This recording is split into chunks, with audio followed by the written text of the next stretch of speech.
ये TMC BJP ये तुम्हें जीने नहीं देगा, ये टीएमसी बीजेपी ये तुम्हें जीने नहीं देगा, और ये বামপন্থী ये तुम्हें मरने नहीं देगा। আমার বয়সী ছেলে মেয়ে এমএসসি পড়ে ফেলেছে, কিন্তু সুইগিতে জোম্যাটোতে ওলা উবেরে বাইকে চালিয়ে বেড়াচ্ছে, খাবার ডেলিভারি করে বেড়াচ্ছে। এমন সমস্ত গরিব ঘরের কন্যা সন্তান লকডাউনে লেখাপড়া বন্ধ হয়ে গেছিল, আর ফিরতে পারেনি, ভাই হয়তো অন্য রাজ্যে কাজ করতে চলে গেছে। এমন সমস্ত মা মেয়ে সন্ধ্যে 8টার পরে বাড়ি ফিরতে দেরি করলে যার ফোনে ধুকপুক তার মনে টেনশন বেড়ে যায়, মিসড কল দেওয়ার সংখ্যা বেড়ে যায়।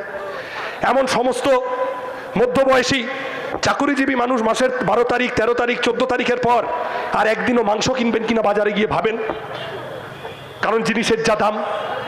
এমন সমস্ত প্রৌঢ় মানুষ দুদিন পরে রিটায়ারমেন্ট টাকাটা ব্যাংকে রাখবেন কিনা বুঝতে পারছেন না, পেনশনের গল্প নেই, যেটুকু রাখবেন সেটাও আম্বানি আদানি কবে মেরে দেবে বুঝতে পারছেন না।